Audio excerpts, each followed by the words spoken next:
একটু পরে দেখি যে বাঘের ডাক। তো জঙ্গলে বাঘের ডাক এটা আসলে কেউ না শুনলে বুঝতে পারবে না যে আপনি সুন্দরবনে গেছেন। একদম ঘন জঙ্গল, এখানে বাঘের ডাক রীতিমতো গা শিউরে ওঠার মতো।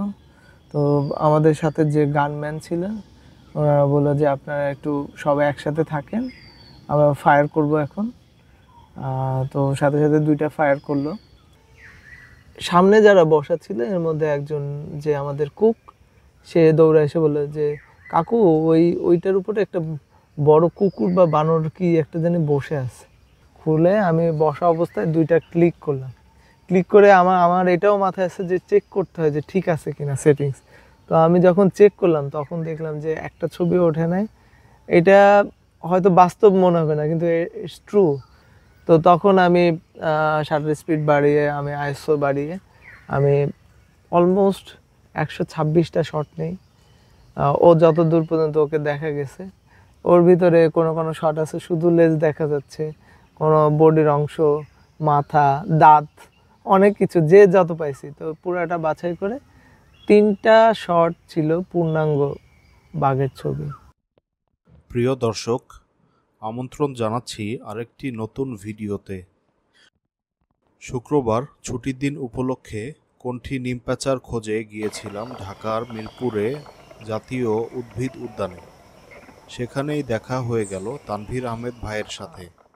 তিনি বন ও জীববৈচিত্র্য নিয়ে গবেষণা কাজের অংশ হিসেবে নিয়মিত সুন্দরবনে যাতায়াত করছেন সেই 2017 সাল থেকে। এর মধ্যে গত বছর তার 27তম সুন্দরবন সফরে তিনি তার জীবনে প্রথমবার বাঘের দেখা পান ও ছবি তুলতে পেরেছিলেন। তাই উনাকে পেয়ে ভাবলাম আজকে ওনার থেকে সেই বাঘ দেখার গল্প শুনে নেওয়া যাক। তো প্রিয় দর্শক, চলুন আজকে তানভীর ভাইয়ের মুখ থেকে শুনি তার বাঘ দেখার অভিজ্ঞতার বর্ণনা। আপনারা যারা এই চ্যানেলে নতুন তারা প্লিজ সাবস্ক্রাইব করুন, আর ভিডিওটি পুরো দেখে অবশ্যই লাইক দিয়ে যাবেন। তানভীর ভাই কেমন আছেন? আলহামদুলিল্লাহ ভালো। আজকে আসলে আমি একটা বিশেষ বিষয়ে কথা বলবো, যেটা আপনি আগেই বলছিলেন, যে জানতে চাচ্ছিলেন যে আমার বাঘ দেখার অভিজ্ঞতা সম্পর্কে। তো আসলে সুন্দরবনে আমি 2017 সাল থেকে আমি রেগুলার যাই, প্রতি 3 মাস পর পর যাই। তো যেটা হয় যে আমি একদম শুরুর দিকে সামান্য বানর দেখলে আমি খুব খুশি হইতাম, ছবি তুলতাম। তারপরে হচ্ছে বিভিন্ন রকম পাখির ছবি, কুমির, সব কিছু দেখতে দেখতে যখন বাঘের বিষয়টা আসলো তখন আমার কাছে মনে হলো যে এই জিনিসটা দেখতে পারবো, এটা কোনো বিষয় না, এতবার আসতেছে যেহেতু। তো আমাদের যে কাজগুলো থাকে, কাজগুলো আসলে নৌকার বাইরেও বিভিন্ন প্লট আছে যেখানে আমরা গবেষণার কাজ করি। তো আমরা ওই বিভিন্ন স্থানে নেমে আমরা প্রায় 250 মিটার বা 300 মিটার আমরা রোমিং করি বিভিন্ন জায়গায়।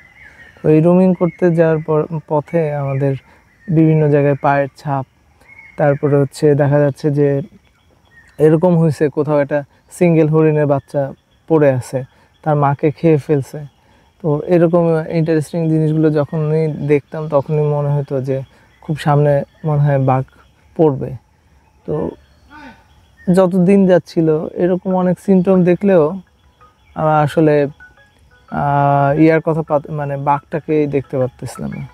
আচ্ছা। তো আমরা হচ্ছে নৌকা থেকে অলরেডি নেমে আমরা প্রায় 50 মিটার সামনে আগাইছি। তখন ওই যে বললাম এই আশেপাশে দুইটা সাপ দেখতে পেলাম, যেটা হচ্ছে সবুজ সাপ, যেটা ক্যামোফ্লেক্স সাপ, যেটা সুন্দরবনে অনেক দেখা যায়, গ্রিন পিট ভাইপার।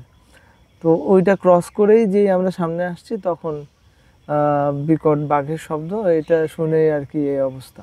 এই একটু পরে দেখি যে বাঘের ডাক। তো জঙ্গলে বাঘের ডাক এটা আসলে কেউ না শুনলে বুঝতে পারবে না যে আপনি সুন্দরবনে গেছেন। একদম ঘন জঙ্গল, এখানে বাঘের ডাক রীতিমতো গা শিউরে ওঠার মতো। তো আমাদের সাথে যে গানম্যান ছিলেন ওনারা বললো যে আপনারা একটু সবাই একসাথে থাকেন, আমরা ফায়ার করব এখন। তো সাথে সাথে দুইটা ফায়ার করলো। ফায়ার করার পরে আওয়াজটা আর শুনতে পাইলাম না, কিন্তু আমাদের সাথে দুইজন ছিল, তারা এতই ভয় পাইলো। সম্ভবত ডাকটা ছিল 1/2 কিলোর দূরত্বে আমাদের থেকে, তারপরও এত বিকট মনে হয়েছে, আমাদের দুইজন প্রায় অসুস্থর মতো হয়ে গেল, তাদেরকে নিয়ে আবার লঞ্চে রেখে আসা হইলো। আপনারা কি তখন মানে হাঁটতেছেন নাকি আমরা হেঁটে আমাদের ছোট নৌকায় আছেন? না, আমরা অলরেডি বনের ভিতরে ঢুকে গেছি এবং মানে হারবাড়িয়া যে পিকনিক স্পট এখানে? না না, এর অপোজিটে আমাদের প্লট। আচ্ছা আচ্ছা। তো আমরা হচ্ছে নৌকা থেকে অলরেডি নেমে আমরা প্রায় 50 মিটার সামনে আগাইছি, তখন ওই যে বললাম এই আশেপাশে দুইটা সাপ দেখতে পেলাম, যেটা হচ্ছে, তো ওইটা ক্রস করেই যে আমরা সামনে আসছি তখন বিকট বাঘের শব্দ, এটা শুনে আর কি এই অবস্থা। তো ওই দিন খুব ভয়ে ভয়ে কাজ করছে। ওই দিন আমার মনে হচ্ছিল যে হয়তো বাঘের দেখা হইতে পাইতে পারি, তো গুলি করছে, নাও হইতে পারে। তো এই একটা ওই দিন ফার্স্ট টাইম মনে হইলো যে বাঘটা বোধহয় বনের ভিতরে না দেখাই ভালো, সামনাসামনি না দেখাই ভালো। কারণ এত ভয় লাগছিল, শুধু ডাকি যদি এই অবস্থা হয় তাহলে সামনাসামনি আসলে কি অবস্থা হবে। তো বাঘটা আসলে সরাসরি সামনে এত বড় বিড়াল না দেখাই ভালো। আর আগে পরে যত গল্প শুনছি যে বাঘ দেখে অনেকে অজ্ঞান হয়ে গেছে, অনেকে একদম বাথরুম করে দিছে, এরকম ঘটনা শুনছি সামনাসামনি। যেসব ঘটনা গল্প শুনি আমরা আর কি, আমাদের সাথে অনেক লোকাল লোক যায় তাদের কাছ থেকে। তো এরপরে ভাবলাম যে বোধহয় বাঘের দেখা আর পাবো কিনা এটা সন্দেহ। বেশ কিছুদিন পরে প্রায় 20-এর শুরুর দিকে আমরা আকরাম পয়েন্টে লঞ্চটা, ওখানে আসলে এত পানির ডেপথ, ওখানে নোঙর ফালানোর জায়গা নাই, তো লঞ্চটা গাছের সাথে বেঁধে একদম বনের সাথে রাখা হয়। তো আমরা প্লটে নামার আগে চাটা খেয়ে গল্প গুজব করে আমরা প্লটে নামবো ভাবছি। নামলাম আর কি, এই সম্ভবত টাইমটা হবে 7:30-8টার দিকে। নামার পরে যে দৃশ্যটা দেখলাম, এইটা দেখে আমার সেকেন্ড ভয় পেলাম, লাইফে সেকেন্ড ভয় পেলাম। সেটা হচ্ছে বাঘের পায়ের একদম তাজা সাপ, এবং আমরা যেখানে লঞ্চ রাখছি তার থেকে 50-60 মিটারের ভেতরে, এবং প্রচণ্ড বিকট দুর্গন্ধ। এবং ও যে হাঁটছে, যে ওর যে পার নিচে পানি থাকে এই সাপের ভিতর, সেটা আছে, যেটা আর কি সবাই বলে যে তাজা সাপের পার নিচে পানি থাকে। তো সেটা দেখে আমরা সবাই খুবই ভয় পাইলাম। এবং আমাদের সাথে যে ফরেস্ট গার্ড আছে সে বলল যে সম্ভবত খুবই কাছে আছে সে, আপনারা এখন অথবা আমরা লঞ্চে ব্যাক করি। তো তখন রীতিমতো আবারও ফায়ার করতে বললাম, তো ফায়ার করলো। ফায়ার করার কিছুক্ষণ পরে অদ্ভুতভাবে সেই গন্ধটা আর পেলাম না। আর আমরা এরপরে আরও 2টা প্লট আরও প্রায় 250 মিটার ভিতরে গেছি। তো ওই দিন খুব ভয় পেয়েছিলাম এবং ভাবলাম যে না থাক, বাঘ এইভাবে দেখা আসলে যাবে না। তো লাস্ট যেটা হইলো যে আমি অনেক দেখলাম বিভিন্ন ট্যুরিস্ট টিম, তারা নদী ক্রস করতে দেখে বাঘকে সাঁতরাচ্ছে, তখন একটু অসহায় অবস্থা থাকে। তো আমার কাছে তখন মনে হলো যে এরকম একটা সিন যদি আমি পাইতাম, যে বাঘ নদী ক্রস করতেছে, আমরা ছবি তুলতে পারতেছি, ও কিছুই করতে পারতেছে না, বা ওর ওইভাবে ইচ্ছা মতো তোলা যাচ্ছে যত সময় ধরে। তো অনেকবার অনেক সকালে আমরা ফিশ সার্ভের জন্য গেছি, বিভিন্ন ছোট ছোট খালে গেছি, কোথাও আসলে এই সিন আমার কপালে হয় নাই। আর আমাদের সাথে অনেক লোককে দেখছি যারা দীর্ঘ 25 বছর 27 বছর এই জঙ্গলে আছে, অথচ একবারও বাঘ দেখে না, এরকম অনেক লোক দেখছি। তখন আসলে বাঘ দেখার বিষয়টা ছেড়েই দিলাম, যে এটা মনে হয় দেখা যাবে না। তো লাস্ট 27তম বার যে এটা হচ্ছে 2024-এ, বৃষ্টির সিজনে কাজ করা অনেক ডিফিকাল্ট, অনেক ঢেউ থাকে। তারপর হচ্ছে ওই সময়টাতে যেটা হয় যে সব কিছুই জঙ্গলের একটু উঁচু জায়গায় বা যেখানে পানি টানি কম, এরকম জায়গায় থাকতে পছন্দ করে। তো সেই সময় বর্ষাকালে আসলে যে জিনিসটা দেখা যায় যে সাপটা কিছু চোখে পড়ে, আর টুকটাক বানানোর মানে কুমিরটাও ওইভাবে দেখা যায় না। তো আমরা অ্যাজ ইউজুয়াল কাজ করে আমরা যখন ফিরতেছি, আমরা হচ্ছে আকরাম পয়েন্ট থেকে আমরা কাজ শেষ করে একটা লম্বা রুট পার হব। আচ্ছা, আকরাম পয়েন্টটা কোন দিকে? এটা হচ্ছে হিরন পয়েন্টের থেকে ভ্রমরখালি হয়ে একটু সামনে আসলে শিবসার মুখে হচ্ছে আকরাম পয়েন্ট।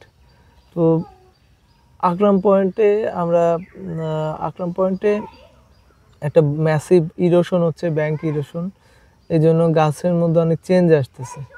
তো আমরা ওখানে একটু কাজ টাজ করে আমরা ওখান থেকে শিবসা হয়ে আমাদের টার্গেট হচ্ছে নৌলিয়ানের দিকে আসা। তো নৌলিয়ানের দিকে আসা বেশ দূর আসার পরে শেখের টেক নামে একটা জায়গা আছে। এটাতে একটা পুরাতন মন্দির, একটা ইকো ট্যুরিজম এলাকা। এই শেখের টেকের এলাকায় অনেক নানা গল্প শুনি, এখানে অনেক বাঘ টাঘ ছিল, বাঘের জন্য বাঘ উঁচু জায়গায় পাহারা দিত, ইয়ে করতো। এসব কারণে অনেকে লোকজন ওখানে যেতে ভয় পেত। কারণ এটা খুব স্বাভাবিক যে যখনই বৃষ্টি হবে বা ইয়ে করবে, ওরা এমন একটা জায়গা খুঁজে যে জায়গাটা ভেজা না। বিড়াল জাতীয় প্রাণী ভেজা জায়গা পছন্দ করে না। তো কেন জানি মনে হলো যে ওদের যে পোর্ট এলাকাটা, নদীর পাড়ের যে অফিসটা, ওই জায়গাটাতে আমরা একটু খেয়াল করি। খেয়াল করে ওরকম কিছু দেখলাম না। তো আমাদের টিম আমরা বসে লঞ্চের উপরে গল্প গুজব করতেছি। সামনে যারা বসা ছিল এর মধ্যে একজন যে আমাদের কুক, সে দৌড়ে এসে বলল যে কাকু, ওইটার উপরে একটা বড় কুকুর বা বানর কি একটা জানি বসে আছে। তো আমার ক্যামেরাটাও নিচের লঞ্চের নিচের তলায়। তো সামনে যেয়ে দেখি যে একটা বাঘ বসে আছে। তখন ঠিক সেই মুহূর্তে যে কি করব খুঁজে পাচ্ছি না। বাঘটা ভেজা, সে জাস্ট ঘুরে আমাদের দিকে একটু তাকালো। তখন কিন্তু একটু একটু ঝিরিঝিরি বৃষ্টি হচ্ছে পুরা বাইরে। আমি দৌড়ে ক্যামেরা আনতে নিচে গেলাম। আর এর মধ্যে আমার সাথে যে ছিল সে আইফোন দিয়ে ওই বসা অবস্থায় কয়েকটা এত দূরের থেকে যতটুকু ছবি তোলা যায়। আর লঞ্চ চালায় মামাকে বললাম যে উনি যেন বাঘের দিকে লঞ্চটা চালায় নিয়ে যায় পাড়ের দিকে। তো আমি বরাবরই জানি এরকম গল্প যে ইন্টারেস্টিং মোমেন্টে ক্যামেরার যে সামনের ক্যাপ এটা খুলতে সবাই ভুলে যায়। তো আমি প্রথমে ওই ক্যাপটা খুললাম, খুলে আমি বসা অবস্থায় 2টা ক্লিক করলাম। ক্লিক করে আমার এটাও মাথায় আসছে যে চেক করতে হয় যে ঠিক আছে কিনা সেটিংস। তো আমি যখন চেক করলাম তখন দেখলাম যে একটা ছবি ওঠে নাই। এটা হয়তো বাস্তব মনে হবে না, কিন্তু ইটস ট্রু।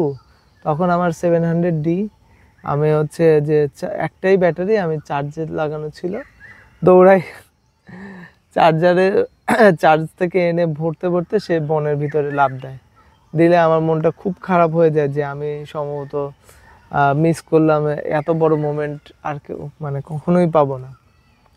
কিন্তু লাকিলি আমাদের সাথে যারা ছিল তারা বলতেছে যে বাঘটা স্টিল দেখা যাচ্ছে এবং বাঘটাকে আমাদের সাথে সাথে লঞ্চের সাথে সাথে হেঁটে আগাচ্ছে।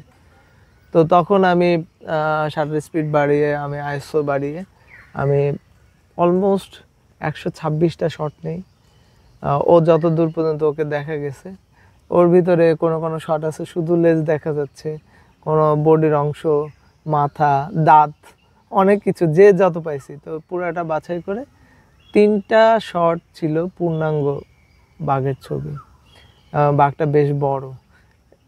এবং ওই দিন আমি ফিল করলাম যে এরকম একটা প্রাণী যদি আমাদের সামনে পড়ে, কেন মানুষ বেহুশ হয়ে যায়।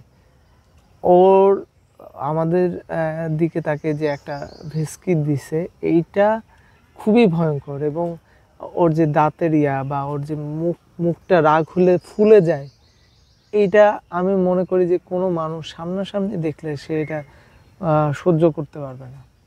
তো এইটা ইন্টারেস্টিং ছিল। কিন্তু বাঘটা আমরা লঞ্চে ছিলাম, সে বনে ছিল, এইটাই হচ্ছে আমাদের সৌভাগ্য। এবং মনের মধ্যে এত খুশি লাগতেছিল। তো আমাদের সাথে যে ছিল আইফোনে, যার কাছে ছিল সে একটু ভিডিও করছে, আমি শুধু ছবি তুলতে পারছি। That's the matter. তো আমার কাছে মানে সবসময় মাঝে মধ্যে ব্যঙ্গ করে বলতাম যে আমরা এখানে যে বসে থাকি লঞ্চের এখানে বাঘ দেখার জন্য, সে তো বাইরে এসে একটু পোজ নিয়ে বলতে পারে যে ভাই আসছি, একটা ছবি তোল, এই তো এখানে বসছি। তো ব্যাপারটা যে এরকম কাকতালীয়ভাবে হয়ে যাবে এতদিন পরে, সেটা আমরা আসলে বুঝতে পারি নাই। এবং মনের মধ্যে এতটা একটা ভাল লাগা যে এতদিনের একটা না পাওয়া জিনিস, এবং অনেকের ভাগ্যে এটা জোটে না সেটা পাওয়া, এটা আসলে বিশাল ব্যাপার। আর ওই দিন আমি বুঝতে পারছি যে আসলে বাঘ আমাদের আশেপাশেই থাকে, কিন্তু ও এত নিঃশব্দে বা এত ইয়েভাবে চলে যে ওকে আসলে দেখাটা মুশকিল। কারণ আমাদের ওই দেখার মধ্যেই একবার সে একটা চিকুন গাছের আড়ালে যেভাবে লুকাইছিল, সেটাই আমার কাছে আশ্চর্য লাগে। তো যাই হোক, এই বিষয়টা আমার জীবনের একটা অন্যতম অধ্যায়। কারণ সুন্দরবনে অনেকেই গেছে, তো এই বাঘ দেখার সৌভাগ্য তার হয় নাই বা এরকম পজিশনে। আর ছবি তোলাটাও একটু টাফ। আর এর পরবর্তীতে আমি আরো অনেক গেছি, ভাবছি যে এরকম হবে, কিন্তু এরকম আর হয় নাই। তো আই গেস যে বাংলাদেশের সুন্দরবন থেকে বাঘ দেখাটা এটা অনেক চ্যালেঞ্জের। এবং আমি সবার কাছে এটাও বলি যে কেউ যেন সামনাসামনিভাবে না পড়ে বাঘের, দূর থেকে দেখতে পারে, তাহলে সে সৌভাগ্যবান। সামনাসামনি দেখাটা আসলে সৌভাগ্যের না, বাংলাদেশি সুন্দরবনের জন্য।